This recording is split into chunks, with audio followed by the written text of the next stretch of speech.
Hello, I am Simmer, and this is chapter 2 of the Leviathan Times series.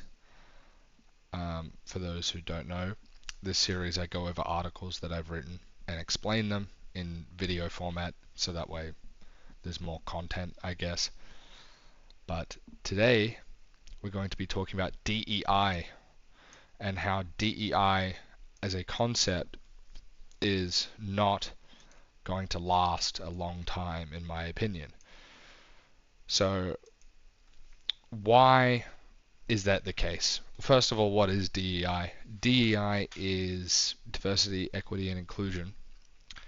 It's the progressive um, pillars of our ethics in the society we live in today, and they have replaced the old ethical mainstream position of liberty, equality, and fraternity, which is the French um, position, obviously. Freedom, equality, and in English would be brotherhood. So we live in a post-enlightenment age, first of all, from that. But, you know, liberty, equality, fraternity, the problem is with these views, these ethical positions, is that they're inherently contradictory. Erich von Kuhnhalt-Leden, in his book, Liberty, hold on, Liberty or Equality, he shows that freedom and equality are actually contradictory virtues.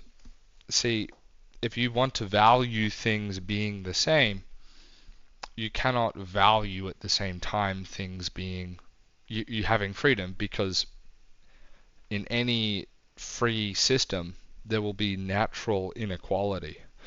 Whether that be like the Pareto distribution or whatever it is, there's always inequality in any natural thing. It's always, something. So the idea that, you can have freedom as a value and equality at the same time doesn't make sense, because you have to make things equal. But in order to make things equal, you have to shut down people's freedoms. So that's the first problem. And the second problem is especially with how fraternity was interpreted back in the Enlightenment days, it was really a in-group bias, and that's basically it. Was the denial of sort of universal treatment. So the French, after the French Revolution, were actually very racist. And the the idea that you should be like those, we should be brothers. You and me, because we're the same, we should stick together. We should have a brotherhood. That's not really something that blends well with treating everyone the same. You can't really have an in-group and treat everyone universally the same at the same time. It's not really, it's contradictory. So you have all these contradictions, and because of all these contradictions, it was kind of inevitable, in my opinion, that uh, the French values, liberty, equality, and fraternity, were to die away. They were to go away. You can't have contradictions in the long term, maybe for a short period of time, but in the long term, they don't really last. They usually find a way to sort themselves out, either through external or internal pressure. So that brings us to DEI. What's that preamble for? Well, it's to say that the same thing that happened to liberty, equality, fraternity is going to happen to DEI. So, to go over the contradictions, what do we have?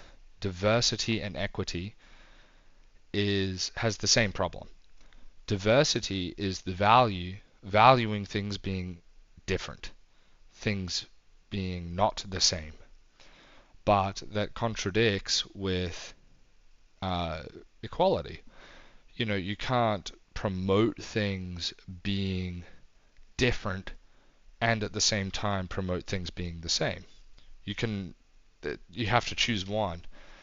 And, you know, then there's the question of like what's true equality? Is it equality before the law, or is it equality of outcome? Because now we have things like diversity quotas, right? You have to have this many ethnic people of this ethnic makeup in your company now. Why? Well, because they're that particular ethnicity. Well, that's obviously denying equality in terms of equal rules. It's promoting equal outcomes. That's its own thing. But either way, it's a contradiction. How can you treat people the same or try and make people the same while treating people differently? Doesn't make sense. And there's also a problem with diversity and inclusion. Um, and this comes from the fact that things that are inherently exclusive in nature will lead to diversity. But you can't be included in something that's exclusive, which is a problem. So the workaround we have in our society seems to be to make everything, like flatten everything down to aesthetic differences at best. So, I mean, bold take, I think transracial is going to take off within our lifetime because biological exclusivity won't do it for most people. But for now, we have things like religion. You know, the Abrahamic religions are pretty exclusivist. Christianity is exclusivist. Uh, just there's John 4:16. No one comes to the Father except through me. 14:16, 14:6. Sorry, I'm tired. And then there's in the Quran. I forget the chapter and verse, but I know in the Quran as well they talk about Islam is the only way. You can't be a Christian. You can't be a Jew. You have to be a Muslim. And also let's say, both the religions, biblically speaking, do not allow for particular sexual lifestyles, let's say. But the problem is okay, so you have all these differences in these religions or these organizations or these beliefs. Well, that's not very inclusive because they have standards for what it means to be a part of the group and not a part of the group. That seems very arbitrary. So what do? Well, they just get rid of everything that makes it special, and they make it aesthetic and watered down. So now you can have like a gay imam holding hands with a transgender priest, um, and everyone, it's all hunky dory. But obviously this comes at a cost, right? The cost is that it's no longer actually diverse. So you can see one has to take over the other. The contradiction has to correct itself with either one of these values, people choosing one of these values is more serious than the other. And obviously it's the same with the gender debate, right? And this goes with diversity and inclusivity, but also equity in many different ways. If you look at the thing, what the problem is in our society we have gender. And gender is an elusive term. But we want to celebrate women and men. But what makes them different in our society? Well, we're celebrating the fact that there's women and men, and they're somehow different. But because we don't want to be sexist, because we don't want to be unequal, or not inclusive, or whatever you might want to say, there's no biological standard for what makes a woman. There's no really cultural standard because a woman can be as masculine and masculine presenting as she wants. I bet you could.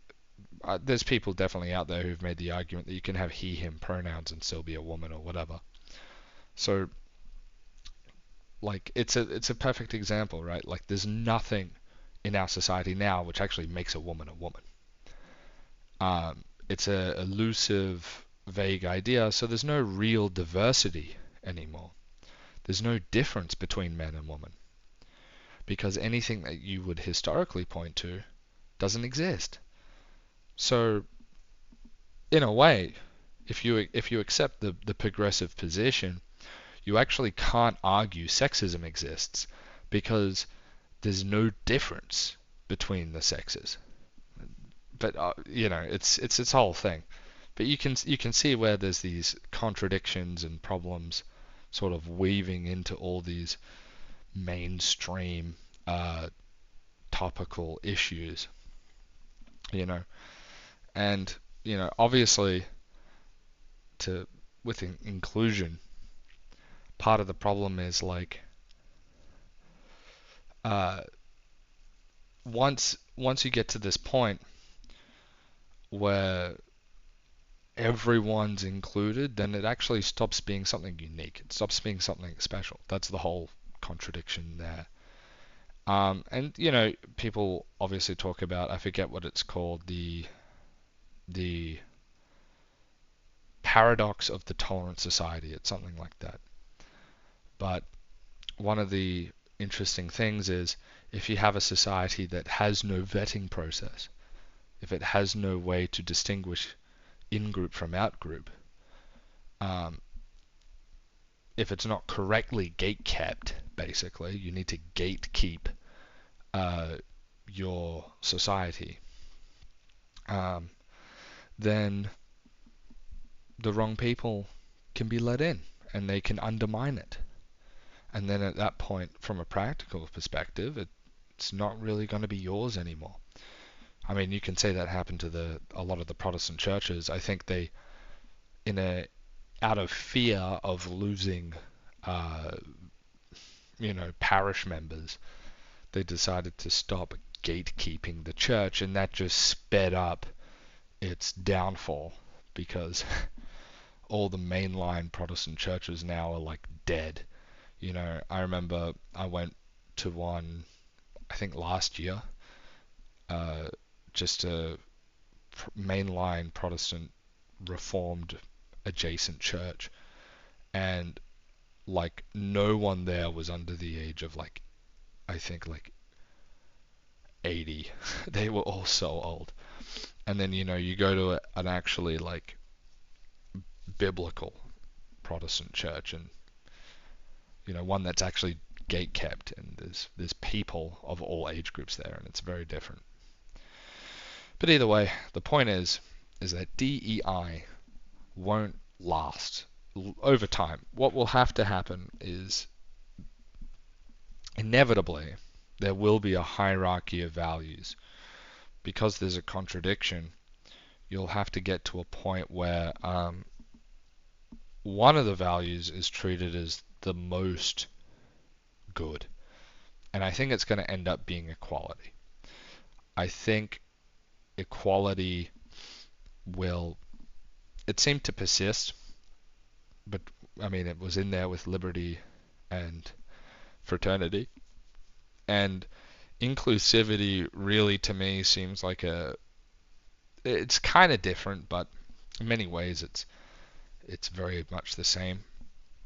And um, it's not going to work in the long run. I think this is why ultimately truth and love, and you can argue really they're two sides of the same thing, um, are the only values that a society should base its ethical schemas on. But I don't think that will happen. And I'll leave you with something, actually, now that we've finished. That's basically everything that you can say about the article. But now that we've finished, I will give a book recommendation, which is the Psychology of Revolution by Gustave Le Bon. This book is a book, it's one of the books of all time. It's a book that covers the French Revolution, and I'll see if I've bookmarked it, but one of the things in this book, oh, here it is, found it,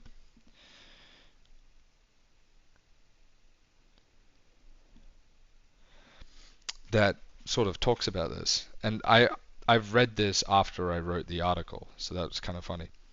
The quote, here's the quote: "The principle of authority was the lasting legacy of the revolution. The two terms liberty and fraternity, which accompany it in the Republican device, had never much influence. We may even say that they had none during the Revolution and the Empire, but merely served to decorate men's speeches." That's still the case today with freedom. Um, Freedom exists as a buzzword to decorate speeches, but it doesn't actually mean anything. It's not. No one's driving to freedom as an end. But that's a book recommendation for you all. The Psychology of Revolution by Gustave Le Bon. Really good book on the French Revolution. I liked it. Um, but yeah, that's I think all I have to say. I will see you all in the next one. I am Sinner. Please like and subscribe.